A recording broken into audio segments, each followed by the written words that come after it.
बहुत समय पहले यीशु और उनके खास दोस्त, जिन्हें शिष्य कहा जाता था, गलील सागर नामक एक बड़ी झील के किनारे थे।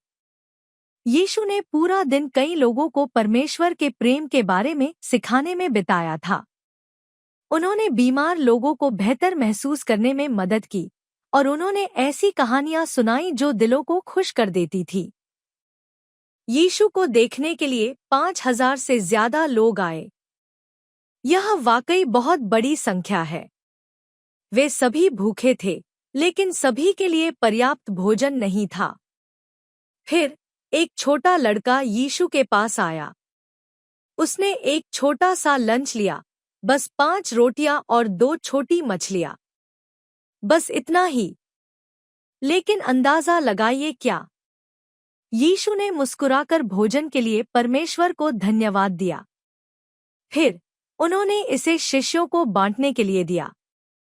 उन्होंने लोगों को भोजन दिया और कुछ अद्भुत हुआ। रोटी और मछली खत्म नहीं हुई। यह तब तक चलती रही जब तक कि सभी ने भरपेट खाना नहीं खा लिया। और जब उन्होंने खाना खा लिया तो 12 टोकरियां भोजन से भरी हुई बची थीं। यह एक बड़ा चमत्कार था। लोग बहुत हैरान और खुश थे। उन्होंने कहा, चलो यीशु को अपना राजा बनाते हैं। वह हमें हर दिन भोजन दे सकता है। लेकिन यीशु जानता था कि वे नहीं समझ पाए कि वह वास्तव में क्यों आया था। वह भोजन का राजा बनने नहीं आया था। वह उन्हें परमेश्वर का प्रेम दिखाने और उन्हें बचाने आया था। इसलिए यीशु चुपचाप चला गया। वह प्रार्थना करने और अपने पिता परमेश्वर से बात करने के लिए एक ऊंचे पहाड़ पर चढ़ गया। यीशु को तब भी प्रार्थना करना पसंद था जब वह खुश होता था और तब भी जब हालात कठिन होते थे। जब यीशु प्रार्थना कर रहा था, उसके शिष्य कफरनहूम नामक शहर जाने के लिए नाव में सवार हो गए। उन्होंने पहले भी ऐसा किया था। वे नौकायन में अच्छे थे।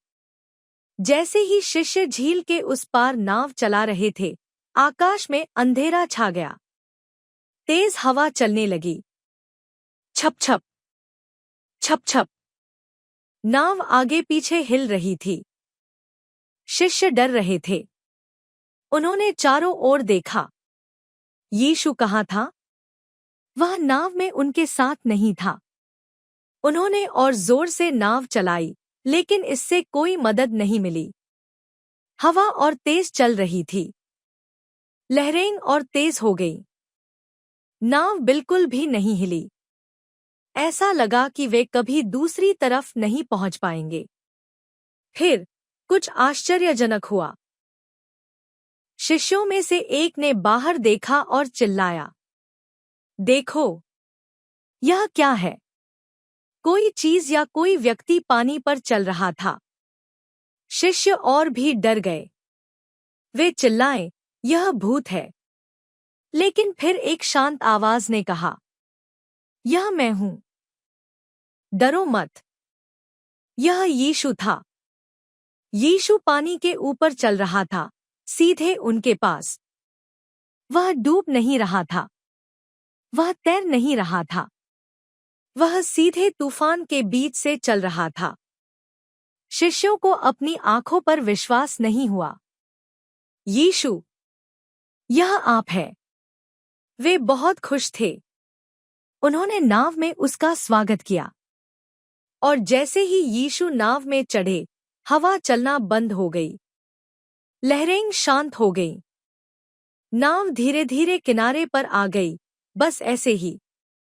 शिष्यों ने यीशु को बड़ी आंखों और कृतज्ञ हृदय से देखा। हम इस कहानी से क्या सीख सकते हैं? कभी-कभी हम शिष्यों की तरह ही डर महसूस कर सकते हैं। परिस्थितियां कठिन लग सकती हैं और यीशु दूर लग सकते हैं। लेकिन कहानी की तरह ही यीशु तूफान के बीच में भी हमारे पास आते हैं। वे ऐसे तरीके से आते हैं जिसकी हमने उम्मीद नहीं की थी। और वे कहते हैं, मैं हूं, डरो मत। यीशु हमेशा हमारे साथ हैं। तब भी जब हम डरे हुए होते हैं। तब भी जब परिस्थितियां कठिन होती हैं।